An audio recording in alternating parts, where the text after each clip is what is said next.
Hey, what's going on? My name is Carlos, and I own a record store in Corpus Christi, Texas, and I am here to talk to you about Blue Train by John Coltrane.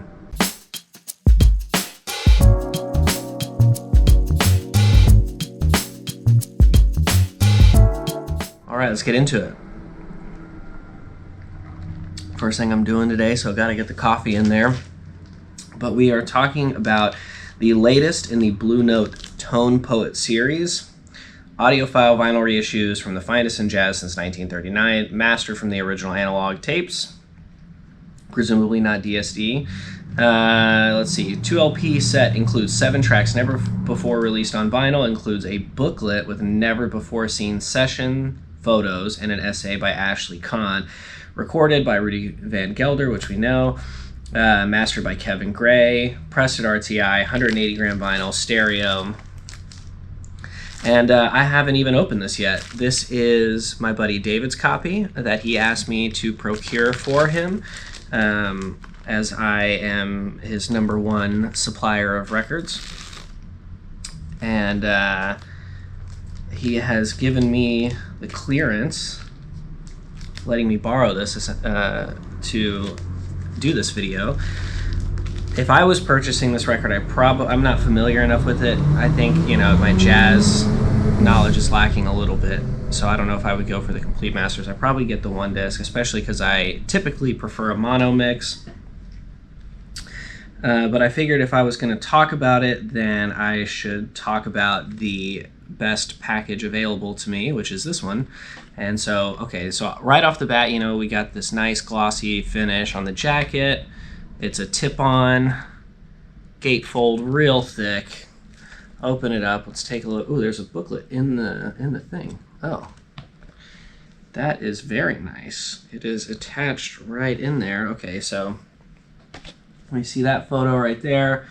We got this one from the it's the front page of the booklet, and then there's this whole essay in here, and I am excited to read that. Wow, this is, it's a nice cardstock, or not cardstock, but it's a nice thicker paper. Nice matte finish on everything inside.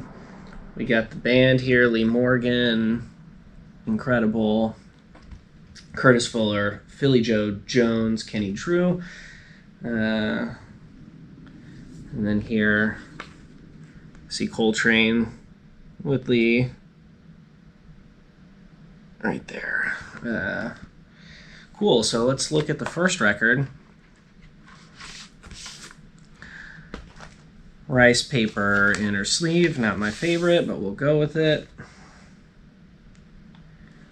Got the 2 tracks on side 1, 3 on side 2, and I am gonna go and just put this on the turntable right now, get it fired up, and once I get to listen to the whole thing, read the essay, I'll be back to tell you what I think about it.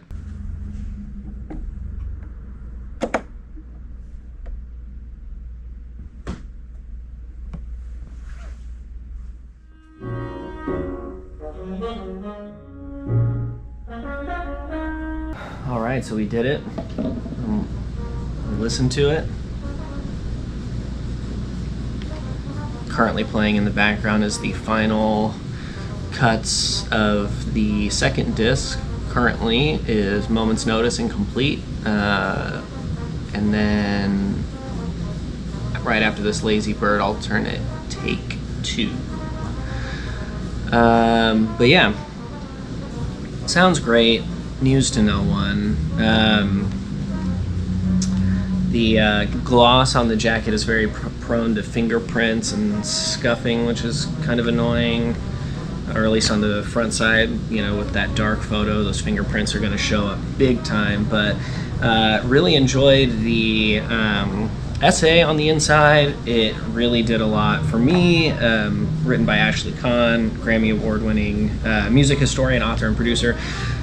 Did a lot for me as someone who is only vaguely familiar with this record. I'm not like I like jazz. I own jazz records, but it certainly isn't the biggest section in my collection. And I've got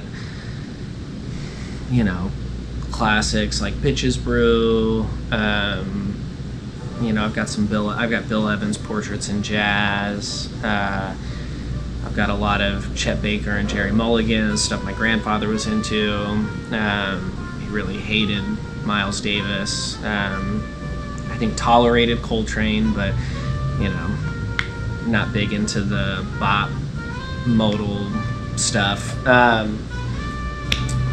So yeah, I don't have this like encyclopedic knowledge of jazz. So for somebody like me, you know, getting this history on, you know, this being Coltrane's only Blue Note release,